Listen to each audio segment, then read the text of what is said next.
Hello everyone, welcome to Pragyan the competitive class. আজকের class থাকছে ম্যাথামেটিক্সের ওপর। যেহেতু আগামীকাল তোমাদের পরীক্ষা, তো আজকে আমি তোমাদের ম্যাথামেটিক্সের বিভিন্ন ইম্পর্টেন্ট পোর্শন থেকে বিভিন্ন প্রবলেম নিয়ে ক্লাসটা করাবো এবং প্রত্যেকটা প্রশ্ন ধরে ধরে কিন্তু আমি অ্যানালিসিস করে দেবো। আর যে পোর্শনগুলো ইম্পর্টেন্ট এবং কোন কোন জায়গায় প্রবলেম হতে পারে সেই সমস্ত জায়গাগুলো আজকে আমি ডিসকাস করে দিচ্ছি। তো তাহলে চলো, আজকের ক্লাসটা তোমরা কিন্তু প্রথম থেকে শেষ পর্যন্ত অবশ্যই করবে, ঠিক আছে? তাহলে ক্লাসটা শুরু করা যাক। আজকের প্রথম প্রশ্ন বলছে যে প্রথম 40টি স্বাভাবিক সংখ্যার গড় কত?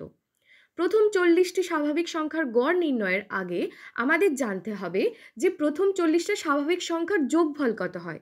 কারণ কোনো নাম্বার অফ সিরিজের যদি গড় বের করতে হয় তাহলে প্রথমে সংখ্যাগুলোর আমাদের যোগফল বের করতে হবে, তারপর সেই সংখ্যাগুলোর যে নাম্বারটা সেটা দিয়ে ভাগ করে দিতে হবে, তবেই কিন্তু আমরা গড় পাবো। তাহলে এখানে যেহেতু প্রথম 40টি স্বাভাবিক সংখ্যার গড় চাওয়া হয়েছে, তাহলে প্রথমে আমাদের 40টি স্বাভাবিক সংখ্যার যোগফলটা নির্ণয় করতে হবে। তার সূত্র কি?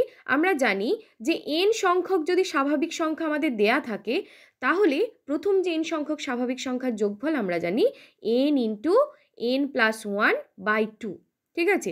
এটা হয়।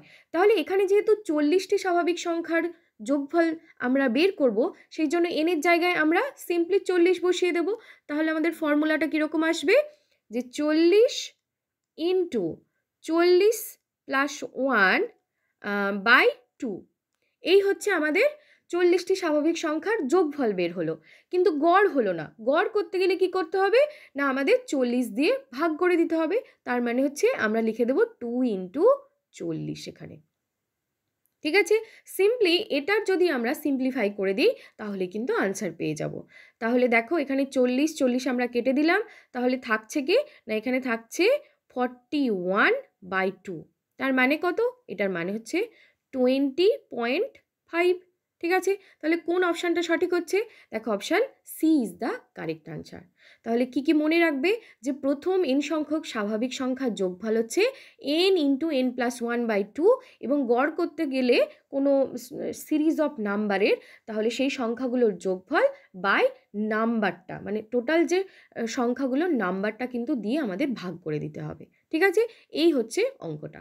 এরপর পরের অঙ্কে যাব। পরের অঙ্ক বলছে যে ত্রিভুজের পরিকেন্দ্র হলো। এই ধরনের প্রশ্ন আসতে পারে, ত্রিভুজের পরিকেন্দ্র, ত্রিভুজের ভরকেন্দ্র কাকে বলে, এই ধরনের প্রবলেম কিন্তু আসবেই একটা। তাহলে ত্রিভুজের পরিকেন্দ্র হলো ত্রিভুজের উচ্চতা 3টি ছেদবিন্দু, ত্রিভুজের কোণগুলির সমদ্বিখণ্ডক 3টি ছেদবিন্দু, মধ্যমা 3টি ছেদবিন্দু, ত্রিভুজের বাহুগুলির লম্ব সমদ্বিখণ্ডক 3টির ছেদবিন্দু। তাহলে পরিকেন্দ্র কাকে বলছে? দেখো, option D is the correct answer. ত্রিভুজের বাহুগুলির যে 3টে বাহু রয়েছে তাদের লম্ব সমদ্বিখণ্ডক 3টি ছেদবিন্দুকে বলা হয় ত্রিভুজের পরিকেন্দ্র। আর এই যে মধ্যমা 3টি ছেদবিন্দুকে কি বলা হয়? এটা সবাই জানো, এটাকে বলা হয় ভরকেন্দ্র ত্রিভুজের বা সেন্ট্রয়েড, ঠিক আছে? খুব গুরুত্বপূর্ণ দুটোই, খুব ভালোভাবে মনে রাখবে।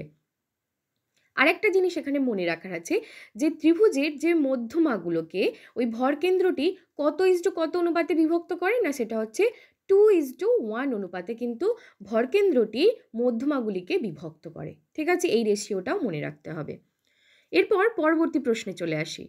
বলছে যে একটি ত্রিভুজের 3টি বাহুর দৈর্ঘ্য হচ্ছে যথাক্রমে 11 সেমি, 1 সেমি ও 8 সেমি।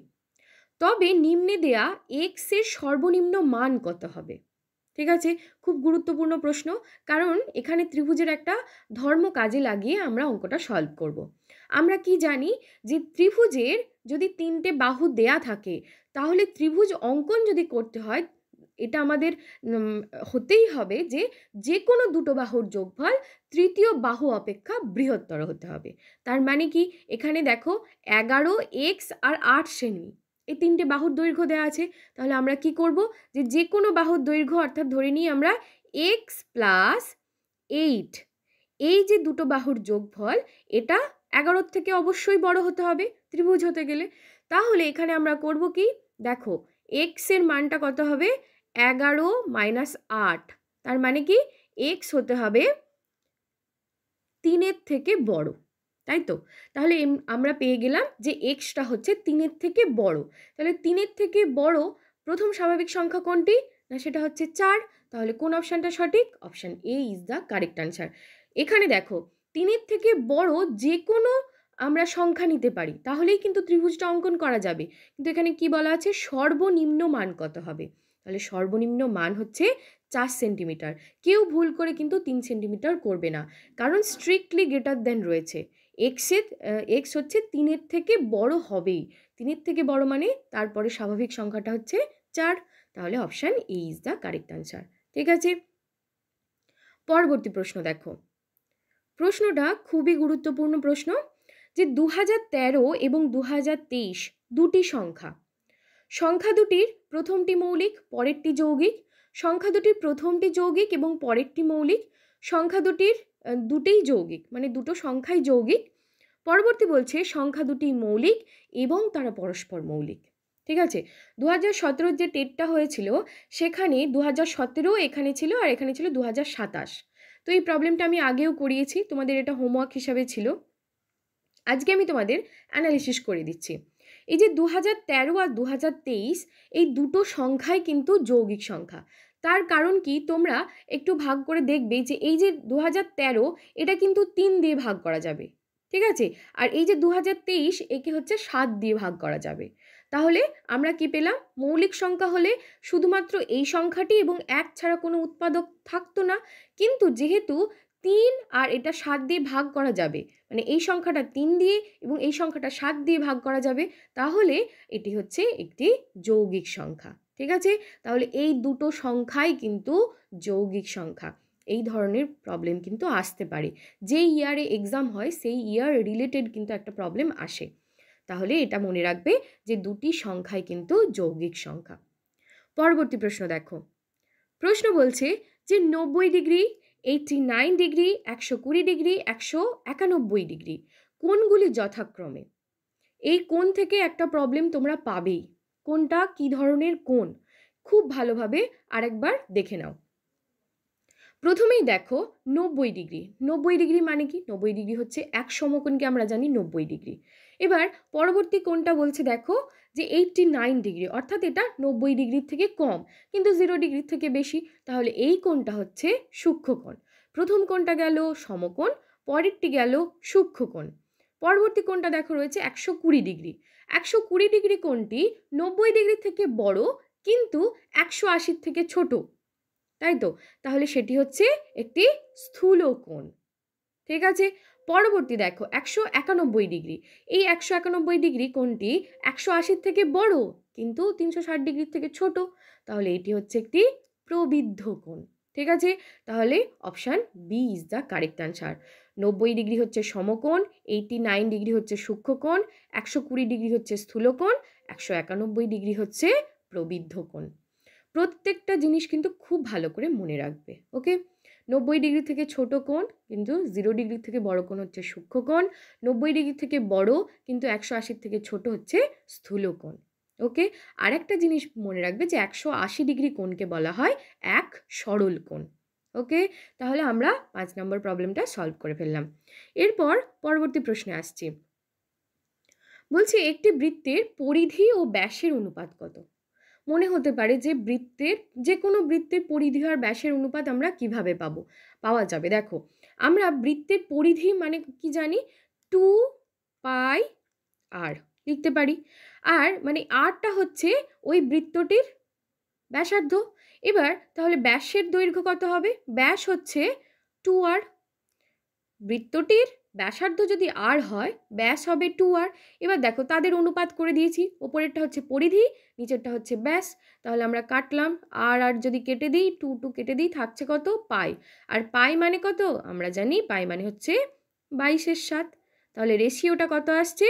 22:7। ঠিক আছে, তাহলে option C is the correct answer. খুব ট্রিকি কিন্তু খুব ইজি প্রবলেমগুলো। পরবর্তী প্রশ্ন দেখো। এই ধরনের প্রবলেম কিন্তু তোমরা একটা আসবেই, ভেবে রাখো যে 144-এর সমস্ত উৎপাদকগুলির সংখ্যা কত। ঠিক আছে, উৎপাদকের সংখ্যা নির্ণয় এবং উৎপাদকগুলির যোগফল নির্ণয় আমি কিন্তু 2-3টে ক্লাসে খুব ভালোভাবে করিয়ে দিয়েছি। আজকে আরও একবার মনে করিয়ে দিচ্ছি যে কিভাবে আমরা উৎপাদকগুলির সংখ্যা নির্ণয় করব। দেখো, উৎপাদকগুলির সংখ্যা নির্ণয়ের জন্য আমি তোমাদের প্রথমেই বলেছিলাম যে কি করবে না, এটাকে ফ্যাক্টরাইজ করে দাও। ফ্যাক্টরাইজ করে প্রাইম ফ্যাক্টরে ভেঙে নাও, অর্থাৎ মৌলিক উৎপাদকে ভেঙে নাও। দেখো 144কে যদি আমরা ভেঙে নিই কি পাবো না 12 ইন্টু 12, কারণ 12 স্কোয়ার মানে 144। এবার 12কে যদি আমরা ভাঙি দেখো 3 ইন্টু 4, এখানেও 3 ইন্টু 4, তাহলে 4-এর মধ্যে দুটো 2 আছে, এখানেও দুটো 2 আছে, মানে আমরা লিখতে পারি 3 স্কোয়ার ইন্টু 2 টু দি পাওয়ার 4। ঠিক আছে, কারণ 4টে 2 রয়েছে আর হচ্ছে দুটো 3 রয়েছে, তাহলে 3 স্কোয়ার ইন্টু 2 টু দি পাওয়ার 4। এই হচ্ছে আমরা ব্রেক করে নিলাম। তাহলে এটাকে আমরা জাস্ট ছোট্ট করে লিখে নিই যে 144 সমান হচ্ছে 3 স্কোয়ার ইন্টু 2 টু দি পাওয়ার 4। এইবার আমি তোমাদের বলেছিলাম যে উৎপাদকগুলির সংখ্যা নির্ণয়ের জন্য এই যে পাওয়ারের যে নাম্বারগুলো রয়েছে সেইগুলোর সাথে 1 করে যোগ করো, দিয়ে গুণ করে দাও। দেখো আমি কি করলাম, এই যে 3 টু দি পাওয়ার 2 তার পাওয়ারে কত রয়েছে, 3-এর পাওয়ারে রয়েছে 2, তাহলে 2-এর সাথে 1 যোগ করেছি, ইন্টু 2-এর পাওয়ারে কত রয়েছে 4, এই 4-এর সাথে 1 যোগ করেছি, করে দুটোকে গুণ করে দিয়েছি। কত আসবে 2 + 1 মানে হচ্ছে 3, আর 4 + 1 মানে হচ্ছে 5, মানে আসছে কত 15। তাহলে 144-এর সমস্ত উৎপাদকগুলির সংখ্যা কত, সংখ্যা হচ্ছে অপশান সি 15টি। ঠিক আছে, এইভাবে কিন্তু আমি অনেক প্রবলেম করিয়েছি, তোমরা যারা প্রিভিয়াস ক্লাসগুলো দেখেছো তারা আরেকবার রিভাইজ করে নেবে। ঠিক আছে, উৎপাদকগুলির সংখ্যা এবং উৎপাদকগুলির সংখ্যার যে যোগফলটা সেটাও কিন্তু খুব ভালোভাবে একবার দেখে নিও। ঠিক আছে, পরবর্তী প্রশ্ন দেখো, বলছে ধরা যাক পি হচ্ছে একটি মৌলিক সংখ্যা, প্রদত্ত বিবৃতিগুলির মধ্যে কোনটি সঠিক নয়, কোনটি সঠিক নয় বলা আছে। দেখো প্রথম বলছে পি এর শুধুমাত্র দুটি উৎপাদক আছে, মানে পি এর শুধুমাত্র দুটো উৎপাদক থাকবে। পরবর্তী বলছে P not equals to 1। Next বলছে পি অবশ্যই অযুগ্ম হবে। তার পরবর্তী বলছে পি -2 গ্রেটার ইকুয়ালস টু 0, তার মানে কি না পিটা হচ্ছে গ্রেটার ইকুয়াল টু 2 হবে। এটা হচ্ছে সিম্পলিফাই করলে পাই। তাহলে কোনটা সঠিক নয় বলেছে এই স্টেটমেন্টের, কোনটা সঠিক নয়? আমি এই ধরনের প্রবলেম কিন্তু অনেক করিয়েছি, তাহলে অবশ্যই হচ্ছে যে পি অবশ্যই অযুগ্ম হবে এটা কিন্তু সঠিক নয়, কারণ হচ্ছে প্রথম যে প্রাইম নাম্বার সেটা হচ্ছে 2, যেটি একটি জোড় সংখ্যা অর্থাৎ যুগ্ম সংখ্যা। ঠিক আছে, তাহলে প্রাইম সংখ্যা সবসময় যে অযুগ্ম হবে তার কোনো মানে নেই। ওকে, এরপর পরবর্তী প্রবলেমে যাব। দেখো পরবর্তী প্রবলেম আসছে ফেস ভ্যালু আর প্লেস ভ্যালু থেকে।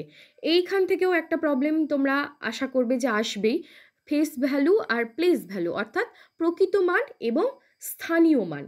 একটু কমপ্লিকেটেড প্রবলেমও দিতে পারে, আবার খুব ইজি প্রবলেমও দিতে পারে। ঠিক আছে, তাহলে আমরা এখানে দেখে নিই কি বলছে, যে 15201 সংখ্যাটির 5-এর স্থানীয় মান প্লাস 2659 সংখ্যাটির 6-এর স্থানীয় মান সমান 7 ইন্টু ড্যাশ। ঠিক আছে, অর্থাৎ আমাদের ক্যালকুলেশন করে বের করতে হবে যে টোটাল যে এই যে 15201 সংখ্যাটির 5-এর স্থানীয় মান, 2659 সংখ্যাটির 6-এর স্থানীয় মানের যোগফলটা এই যে ইকুয়ালস টু 7 ইন্টু কত আসবে। তাহলে আমরা একটা একটা করে দেখে নিই। দেখো প্রথম যে নাম্বারটির অর্থাৎ 15201 সংখ্যাটির 5-এর স্থানীয় মান কত হচ্ছে, 5-এর স্থানীয় মান দেখো এখানে হচ্ছে এই হাজারের ঘরে রয়েছে 5টি, অর্থাৎ 5-এর স্থানীয় মান হচ্ছে 5000। পরবর্তী 2659 সংখ্যাটি 6-এর স্থানীয় মান কত, না সেটা হচ্ছে দেখো 6-এর স্থানীয় মান, আর মাঝে যেহেতু যোগ চিহ্ন আছে আমি দিয়ে দিলাম 6-এর স্থানীয় মান, এটা শতকের ঘরে রয়েছে 6টি, তাহলে আমরা এখানে লিখে দেব 600 স্থানীয় মান। কিন্তু যদি প্রকৃত মান বলতো তাহলে আমরা শুধু 5 এবং 6 লিখতাম। ঠিক আছে, স্থানীয় মান মানে সে যে স্থানে বসে আছে তার স্থানীয় মানটা, আর প্রকৃত মান মানে হচ্ছে শুধুমাত্র তার ফেস ভ্যালুটা। ঠিক আছে, তাহলে আমরা এখানে পেলাম 5600। ঠিক আছে, এইবার দেখো শুধুমাত্র আমরা পেয়েছিলাম কত না 5600। এবার এটা সমান আমাদের দেখাতে বলেছে 7 ইন্টু কত হবে, 7 ইন্টু সিম্পলি কত হবে 800, কারণ 27টে 56, তাহলে আমাদের আনসারটা কত হবে, আনসারটা হবে দেখো অপশান সি ঠিক আছে, তাহলে আমরা একটা একটা করে বের করলাম যে এটার স্থানীয় মান কত, তার সাথে এটার স্থানীয় মান যোগ করলাম, করে যেটা পাবো সেটার সাথে 7 ইন্টু কত গুণফল হিসাবে প্রকাশ করা যাবে সেটা আমরা বের করে নিলাম। তাহলে option C is the correct answer. এরপর আমরা পরবর্তী প্রবলেমে যাব। পরবর্তী প্রবলেম কি বলছে দেখো, যে নিচের কোন বিবৃতিটি সঠিক নয়?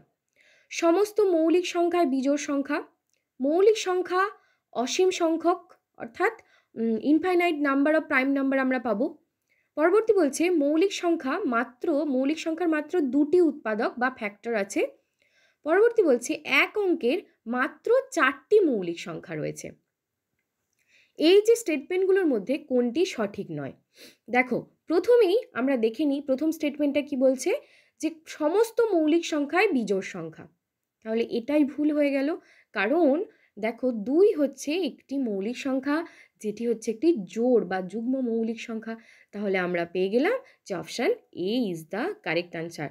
এই যে স্টেটমেন্টটা এটা সঠিক নয়। মৌলিক সংখ্যা অসীম সংখ্যক অর্থাৎ infinite number of prime number রয়েছে। মৌলিক সংখ্যার শুধুমাত্র দুটি উৎপাদক থাকে, এটাও সঠিক। আর একটি হচ্ছে যে এক অঙ্কে 4টি মৌলিক সংখ্যা রয়েছে, এটাও সঠিক। তাহলে সঠিক নয় হচ্ছে অপশান এ। ওকে, পরবর্তী প্রবলেমটা দেখো, 11 নম্বর প্রবলেম কি বলছে, যে 36 মিনিট একদিনের কত শতাংশ?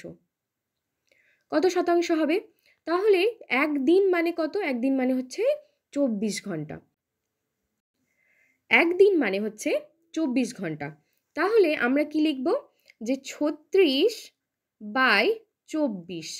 তাহলে 24কে লেখা যাবে, কারণ ওপরে হচ্ছে মিনিট, নিচে ঘন্টা। তাহলে ঘন্টাটাকে আমরা মিনিটে করে নিই, 60 দিয়ে গুণ করে নিতে হবে। ঠিক আছে, ইন্টু 100 করে দাও, তাহলেই আনসার চলে আসবে। 36 মিনিট পেলাম, এটা ওপরে রাখবো। আর একদিন মানে হচ্ছে 24 ঘন্টা। 24 ঘন্টাকে মিনিট করতে আমরা 60 দিয়ে গুণ করেছি, তাহলে 36/24 ইন্টু 60 ইন্টু যেহেতু শতাংশ বের করতে হবে 100 দিয়ে গুণ করে দিয়েছি। তাহলে এবার কাটাকাটি করি, কত আসছে দেখি। প্রথমে H0 কেটে দিলাম, আর এখানে 6 কেটে দিলাম, আর এখানে 4×6 = 24 কাটলাম। থাকছে কত? থাকছে দেখো 10/4। 10/4 মানে কত? 10/4 মানে হচ্ছে 2.5। তাহলে আনসার কত আসবে? 2.5%। তাহলে option B is the correct answer. এই হচ্ছে উত্তর। সব সময় একই ইউনিটে নিয়ে গিয়ে কিন্তু প্রবলেমগুলো সলভ করবে। ওকে, এরপর পরবর্তী প্রশ্ন দেখো, বলছে নিচের কোন দলে সমস্ত ত্রিমাত্রিক বা 3 ডাইমেনশনাল চিত্র রয়েছে? দ্বিমাত্রিক আর ত্রিমাত্রিক কিন্তু খুব ভালোভাবে পড়ে যাবে। ঠিক আছে, এটা কিন্তু সিটেটে আসা প্রশ্ন। দ্বিমাত্রিক যদি আমরা ডাইমেনশনাল চিত্র বলি, তাহলে দেখো বৃত্ত হবে, অর্ধবৃত্ত হবে, ত্রিভুজ হবে, এগুলো কিন্তু 2Dতে অর্থাৎ দ্বিমাত্রিক, 2 ডাইমেনশনাল। কিন্তু 3Dর মধ্যে কি পড়বে? এই যে ঘনক, আয়তঘন, শঙ্কু, এগুলো কিন্তু ত্রিমাত্রিক চিত্র। ঠিক আছে, কারণ কি এদের দৈর্ঘ্য, প্রস্থ, উচ্চতা 3টেই থাকে। কিন্তু বৃত্ত বা ত্রিভুজ বলো, চতুর্ভুজ বলো, এদের আমরা দৈর্ঘ্য এবং প্রস্থ পাই, উচ্চতা কিন্তু পাই না, সেই জন্য তারা হচ্ছে দ্বিমাত্রিক। তাহলে এখানে বলেছে কোন দলে সমস্ত ত্রিমাত্রিক চিত্র রয়েছে। তাহলে দেখো প্রথমটাতে এই যে বললাম অর্ধবৃত্ত, এই অর্ধবৃত্ত কিন্তু দ্বিমাত্রিক, তাহলে এই অপশানটা হবে না। পরেরটায় দেখো বৃত্ত, বৃত্তও কিন্তু দ্বিমাত্রিক, তাহলে এটাও হবে না। পরবর্তীতে আবার বৃত্ত আর ত্রিভুজ, এই দুটোই দ্বিমাত্রিক। এবার শেষ অপশানে দেখো, শেষ অপশান কি বলছে? ঘনক, আয়তঘন, গোলক, সিলিন্ডার। এইখানে এই 4টেই কিন্তু ত্রিমাত্রিক বা 3 ডাইমেনশনাল চিত্র। ঠিক আছে, তাহলে এগুলো হচ্ছে সমস্ত যে 4টেই হচ্ছে ত্রিমাত্রিক চিত্রের দল। ঠিক আছে, এখানে কিন্তু শঙ্কুটাও তোমরা পেয়ে যাবে, যেটাও কিন্তু ত্রিমাত্রিক। Okay, option 4 is the correct answer. খুব ভালোভাবে জিনিসগুলো বুঝে নাও। পরবর্তী প্রবলেম দেখো, যে একটি মূলদ ও একটি অমূলদ সংখ্যার যোগফল ও গুণফল। মূলদ অথবা অমূলদ সংখ্যা হবে, সর্বদা অমূলদ সংখ্যা হবে, সর্বদা মূলদ সংখ্যা হবে, সর্বদা অখণ্ড সংখ্যা হবে। তাহলে একটা জিনিস মনে রাখবে, তোমাদের এই প্রবলেমটা আমি বলেছিলাম যে আগেও একবার করিয়েছিলাম, যে মূলদ আর অমূলদ সংখ্যার যদি যোগফল, গুণফল, বিয়োগফল নিয়ে থাকি, তাহলে সবই কিন্তু সর্বদা অমূলদ হবে। আমরা একটা এক্সাম্পল নিয়েছিলাম যে 22-এর 7 মাইনাস পাই, এই যে প্রবলেমটা আমরা নিয়েছিলাম, দেখো এটা হচ্ছে মূলদ সংখ্যা, এটা হচ্ছে অমূলদ সংখ্যা, এদের বিয়োগফল কিন্তু একটি অমূলদ সংখ্যা হবে। ঠিক আছে, অনেকেই বলেছিলে যে এটা কিন্তু এটাও পাই তাহলে 0 হয়ে যাবে, তা কিন্তু নয়, এটা কিন্তু মূলদ সংখ্যা অর্থাৎ রেশনাল নাম্বার, আর এটা হচ্ছে অমূলদ সংখ্যা। ঠিক আছে, তাহলে এদের যে ডিফারেন্সটা এটা কিন্তু একটি অমূলদ সংখ্যা হবে। তাহলে এখানে দেখো option B is the correct answer. পরবর্তী প্রশ্নে যাচ্ছি। পরবর্তী প্রশ্ন বলছে দেখো যে নিম্নের কোনটি কোনো ত্রিভুজের বাহুর দৈর্ঘ্য প্রকাশ করে না। এইমাত্র আমরা একটা প্রবলেম করলাম যে ত্রিভুজের বাহুর সাথে যে বাহুর যে ধর্মগুলো সেটা কি হয় না, ত্রিভুজের যে কোনো দুটি বাহুর যোগফল তৃতীয় বাহু অপেক্ষা বৃহত্তর হয়। তাহলে এখানে আমরা চেক করি, দেখি, দেখো এখানে একদম আমি আনসারে চলে যাচ্ছি। এই যে 2, 3 আর 7 সেন্টিমিটার, এই যে সেন্টিমিটারগুলো দেয়া আছে, দৈর্ঘ্যগুলো দেয়া আছে, তার মধ্যে দেখো 2 আর 3-এর যদি আমি যোগ করি তাহলে কত পাবে? 5 পাবে। 5টা কিন্তু 7-এর থেকে ছোট। তো আমরা কি বললাম যে যে কোনো দুটি বাহুর যোগফল তৃতীয় বাহু অপেক্ষা বৃহত্তর হতে হতো, কিন্তু এখানে দেখা যাচ্ছে 7-এর থেকে ছোট হচ্ছে। ঠিক আছে, তাহলে এটা দ্বারা কিন্তু ত্রিভুজ তৈরি করা সম্ভব হবে না। ঠিক আছে, আরেকটা জিনিস মনে রাখবে যে ত্রিভুজের 3টি কোণের যোগফল কিন্তু 180 ডিগ্রি, এটা দিয়েও কিন্তু বিভিন্নভাবে প্রশ্ন আসে। পরবর্তী প্রশ্ন দেখো, প্রশ্ন বলছে যে কত ডিগ্রি কোণের মান তার সম্পূরক কোণের সমান। তাহলে আবার একটা ইম্পর্টেন্ট পোর্শনে এলাম, সেটা হচ্ছে সম্পূরক কোণ। পূরক কোণ আর সম্পূরক কোণ খুব গুরুত্বপূর্ণ পোর্শন অ্যাঙ্গেলের রেসপেক্টে। তো এখানে আমরা পূরক কোণ মানে কি জানি, যে দুটো কোণের যোগফল যদি 90 ডিগ্রি হয় তাহলে একটি কোণকে অপর কোণটির পূরক কোণ বলবো। ঠিক আছে, আবার দুটি কোণের যোগফল যদি 180 ডিগ্রি হয় তাহলে এই এ কোণকে বি কোণের সম্পূরক কোণ বলবো। ঠিক আছে, তাহলে এখানে বলছে দেখো প্রশ্নটা যে কত ডিগ্রি কোণের মান তার সম্পূরক কোণের সমান হয়। তাহলে আমরা এখানে কি করে বের করব? সম্পূরক কোণ মানে কি, দুটো কোণের মানকে কিন্তু আমাদের যোগফল করলে আসতে হবে 180 ডিগ্রি। তাহলে আমরা যদি নিই 90 ডিগ্রি একটা কোণের মান, তাহলে পরবর্তী কোণের মানটা কত আসবে?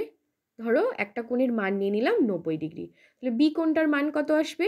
180 ডিগ্রি মাইনাস 90 ডিগ্রি, তার মানে আসছে কত? 90 ডিগ্রি।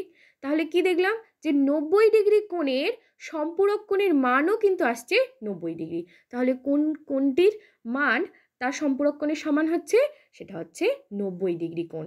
আর যদি বলা হয় যে কত ডিগ্রি কোণের মান তার পূরক কোণের সমান হবে, দেখো সেটা হবে 45 ডিগ্রি। ঠিক আছে, পূরক কোণের হলে হবে 45 ডিগ্রি, আর আমাদের প্রশ্নে রয়েছে সম্পূরক কোণ, তাহলে উত্তর হচ্ছে 90 ডিগ্রি। খুব ভালোভাবে ক্লিয়ারলি মনে রাখবে। তাহলে 15টা প্রবলেম আমরা আজকে সলভ করলাম। এরপর তোমাদের জন্য আসছে 16 নম্বর প্রশ্ন। 16 নম্বর প্রশ্ন বলছে দেখো যে দুটি মূলদ সংখ্যার অর্থাৎ রেশনাল নাম্বারের মধ্যে একটি মাত্র মূলদ সংখ্যা রয়েছে, অসংখ্য মূলদ সংখ্যা আছে, কোনো মূলদ সংখ্যাই নেই, একটি অমূলদ সংখ্যা আছে। এই যে 4টে স্টেটমেন্ট রয়েছে, এই 4টে স্টেটমেন্টের মধ্যে কোনটা সঠিক সেটা কিন্তু অবশ্যই আমাকে কমেন্ট বক্সে জানাবে। আর তোমরা প্রথম যে 15টা প্রশ্ন করলাম সেই 15টা প্রশ্নের কতগুলো সঠিক আনসার তোমরা করতে পেরেছো সেটাও কিন্তু অবশ্যই জানাবে। ক্লাস কিন্তু এখানেই শেষ নয়, কয়েকটা ইম্পর্টেন্ট নোটস তোমাদের আমি দেব, সেগুলো কিন্তু একবার দেখে নাও। দেখো ইম্পর্টেন্ট নোট কি বলছে দেখো, এগুলো কিন্তু পরীক্ষা পারপাসে খুবই গুরুত্বপূর্ণ, সেই জন্য আমি প্রশ্ন হিসাবে না দিয়ে নোট হিসাবে দিয়ে দিচ্ছি। তো এখানে কি বলছে যে প্রথম হোল নাম্বার হচ্ছে 0, প্রথম ন্যাচারাল নাম্বার হচ্ছে 1। পরবর্তী বলছে প্রথম প্রাইম বা মৌলিক সংখ্যাকে, সেটা হচ্ছে 2 হচ্ছে প্রথম প্রাইম নাম্বার। তাহলে এই যে 1 সংখ্যাটি ন্যাচারাল নাম্বার, কিন্তু মনে রাখবে যে এটা মৌলিক সংখ্যাও নয় আবার যৌগিক সংখ্যাও নয়, কারণ প্রথম মৌলিক সংখ্যা হচ্ছে 2। এগুলো কিন্তু আমি অনেক ক্লাসে তোমাদের খুব ভালোভাবে বুঝিয়েছি, এগুলো কিন্তু ভুল করা যাবে না।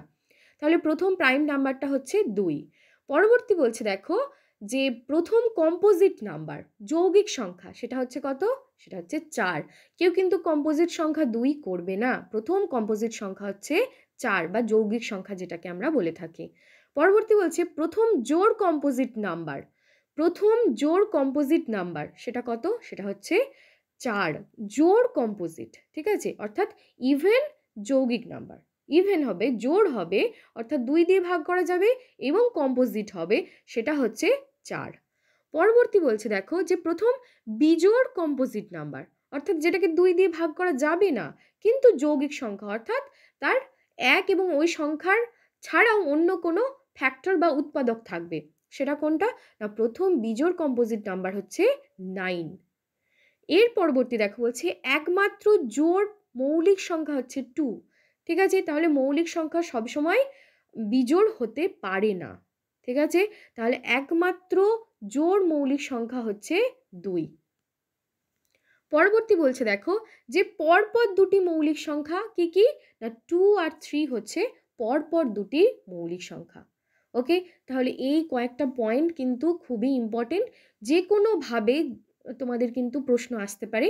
আরেকটা জিনিস মনে রাখবে যে এই যে কোনো রেশনাল নাম্বারকে আমরা p/q ফরম্যাটে লিখতে পারি, যেখানে কিউটা হবে কিন্তু নট ইকুয়ালস টু 0, এই ডিনোমিনেটরের কিউটা কিন্তু হবে নট ইকুয়ালস টু 0 হবে না, মানে ডিনোমিনেটরে যেহেতু রয়েছে সেই জন্য 0 কিছুতেই হবে না, এবং পি আর কিউ কিন্তু সবসময় ইন্টিজার নাম্বার হবে। এই হচ্ছে তোমাদের মোটামুটি সামারাইজ করে দিলাম ক্লাসটা। তো অবশ্যই কিন্তু প্রত্যেকটা জিনিস খুব ভালোভাবে পড়বে, আর যে বিষয়গুলো তোমাদের একটু উইকনেস আছে আমার ক্লাসগুলো, বিশেষ করে জিওমেট্রি ক্লাস এবং নাম্বার সিস্টেমের ক্লাসগুলো খুব ভালোভাবে দেখে নেবে, কারণ তোমরা 5টা প্রশ্ন কিন্তু এই জিওমেট্রি এবং নাম্বার সিস্টেম মিলে পাবেই, ঠিক আছে, খুব ভালোভাবে। আশা করি তোমাদের কালকে পরীক্ষা হবে এবং তোমাদের ক্লাসগুলো হেল্পফুল হবে। ক্লাস কেমন লাগলো অবশ্যই জানিও, এবং এই যে 16 নম্বর প্রবলেমটা যেটা আমি তোমাদের বললাম যে দুটো মূলদ সংখ্যার মধ্যে এই যে কোন স্টেটমেন্টটা সঠিক হবে সেটা কিন্তু অবশ্যই আমাকে কমেন্ট করে জানিও। আর 15টি প্রশ্নের মধ্যে কত নাম্বার তোমাদের সঠিক তোমরা করতে পেরেছো সেটাও কিন্তু অবশ্যই আমাকে জানাবে, ঠিক আছে। Thank you.